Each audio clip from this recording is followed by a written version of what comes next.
on here. Now, the next two, this one and the one, the follow-up, is going to involve more standing, like we did the Zhang Zuan, the standing post earlier. But what we're going to do now is call it I Quan. I Quan, I meaning like intent, Quan like fist. So think like Xingyiquan is form mind or form intent or shape form, shape intent, boxing, fighting. This is intent like boxing and fighting. So Chuan in any sort of Chinese sense, as well as Zhang, so Bagua Zhang, means a martial art. Chuan meaning fist or boxing denotes a martial art. So what this is, I Quan, is it is, from my understanding, heavily based on Xingyi. But it is a series of 8 standing postures, including, and Zhang Zuan, the standing pose that we just did and we know and love and everyone's super cool, awesome Dragon Master at right now, is incorporated in this as well. But this is a series of 8 postures, and I'm not an I Quan master or anything else like that. I think the postures are very interesting. I think that they tell a story. It's almost like someone took what Bruce Kumar Francis said, that there were 200 postures, boiled them down to these 8, and then was able to work on how to make this into a martial art. I've seen other things with I Quan where people are doing the postures and moving super slow, kind of not only that almost like bellows movement with it, but then moving from one to the other. Now there are 8. We're going to go over the 8 in this video first and talk about some things. And then we're going to have another video where we're going to run through it. And we're not going to do it. Usually usually you'd almost like teach us, or I would think, you kind of go with a timer. You set it for like 2 minutes, and then after 2 minutes you move to the next posture, and 2 minutes you go to another one. Something like that. What we're going to do on the next video is actually work it just in timing with breathing. And we're going to work up, and then we're going to come back down. Because again, there are 8 postures and they kind of go up. But I want to make sure we come back down to root as well. So let's just go over the main 8 first. And then I'm going to talk about why I think that this is sort of a boil down of some of the other like 200 postures and stuff. Okay, so first up we have, I'm trying to get a place where I'm not super white boy shiny. So if we start like we did before with the shoulders over the hips, tailbone tucked in, head pulled up, chin in, tongue behind the teeth at the roof of the mouth, feet shoulder width, parallel. We're going to have a little time under tension, so we're going to bend the knees a little bit and making sure that they're tracking out directly over the feet. Excuse me, you don't have to go full like crazy horse stance thing where the knees are coming out right over the toes. They should be aligned with your bend towards over the feet though. So we're going to have, I'm going to adjust my britches here because these pants are like 20 years old and sometimes they need to adjust them. All right, how you doing? All right. So the first posture, and I'm just going to review the postures here. After I come out of this attention stance, and with the breathing, I'm going to move to where almost like almost like you're carrying like a big dog. They kind of jumped on you and you're holding them. And you got their butts under here, or a big bag or something like that. So the wrists are kind of on the inside of the hips a little bit. Gentle, nice curve with the arm. I have that roundness that we talked about with Zhang Zuan. I also have a little distance between my arm and my body, so that armpit isn't collapsed. There's a little bit of distance. Even down here at the bottom, there's that little bit of distance. So that's 1. 2 is we're going to expand to the wrists to the outside of the hips. I still keep the roundness. I haven't engaged my elbow. My elbows are not flaring out. My elbows are still on an angle, not collapsed in, not flaring out, Goldilocks zone in between. It's 2. Now I'm going to rotate my palms down, my thumbs in towards my body, fingers towards each other. This will also be Fierce Tiger Descends from the Mountain in Cheng Bagwazam in the mother palms.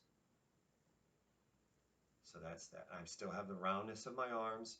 My elbows are not forward. My elbows are back.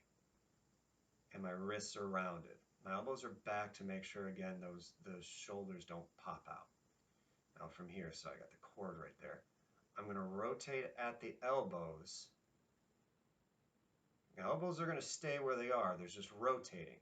And my palms are going to stay active. At no point in time do we dump out. Nope, we're not doing that.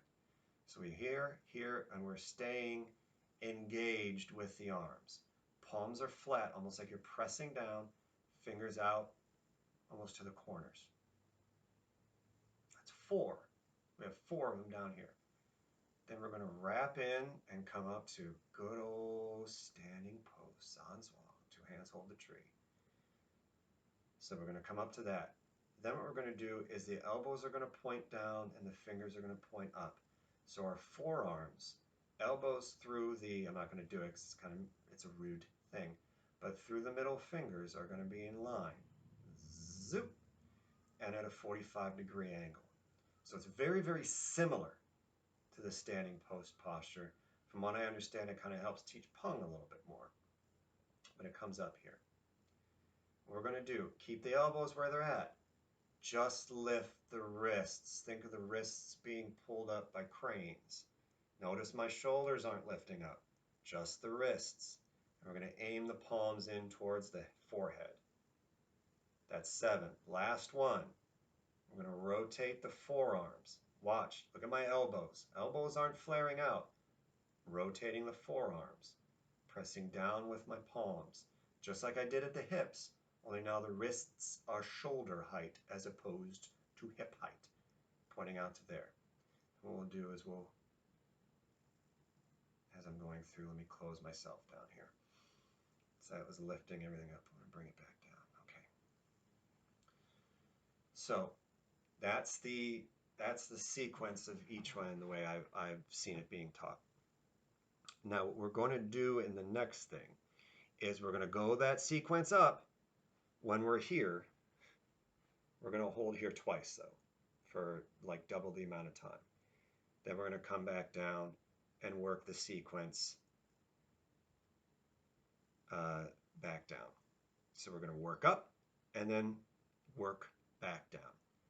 We're going to move it with the breaths. Now, the reason I think that this is sort of like the old school postures stripped down is because if you begin playing with where the palm is, facing in versus facing out, if you start playing with mixing and matching where the different arms are and stuff like that, whether you sit the palm or press the palm down, however you work that, and then you start adding in the different stepping, or at least the different postures, even especially if you add in now like the sum total of the postures. So Yang style has basically like a tension stance, which is feet shoulder width apart. It's got bow stance, 7-star stance, cat stance, drop stance, rooster stance. Kind of it. Chen style has more horse stance stuff into it. Modified sort of mix horse and bow.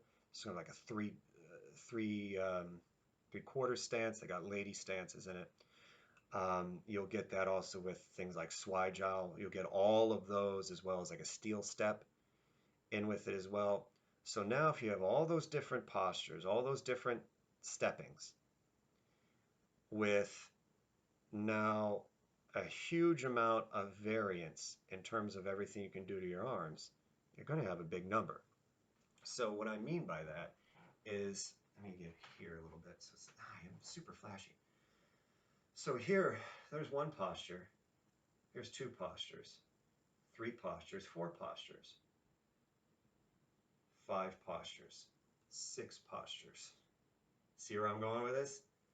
I'm doing the same postures, but now I'm just changing where the hands are So here, here, basically the same postures, but now if I do this and change my stance, I've got Santi. I've got like the fighting Santi. If I sit the palm, I've got like the Qigong sort of Santi. But it's still based off of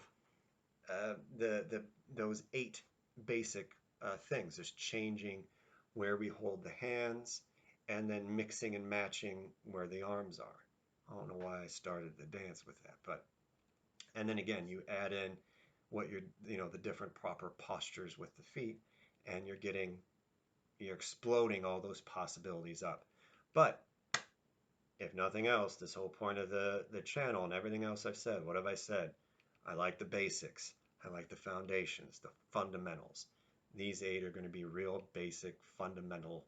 I don't mean basic as in, oh, it's basic, like whatever, it's boring, normal. I mean basic as in something fundamental that's integral to really be sort of cognizant of. Even if you don't like doing standing postures, and I can definitely understand that, having some practice in them is going to be very helpful. It's going to be very helpful to learn how to root. It's going to be very helpful to learn how to integrate the whole body into one thing. And it's going to be very helpful in terms of you can start learning how different things start feeling and being able to really indoctrinate yourself into that internal sensitivity, which is really, really important. It's integral to any sort of internal practice. Any of the I Quan, Qigong, yoga, Aikido, Reiki, any of this other stuff, it's really important to have that internal feeling and being able to start that and then continue it and really be able to bring that into your daily perceptions. So this is going to be kind of a way that we can do that. Okay, so that was just sort of an introduction to that, and we're going to do a sort of together thing with it as well, and it'll be matched with breathing. Okay, so thank you, look forward to that, and I appreciate you. Peace.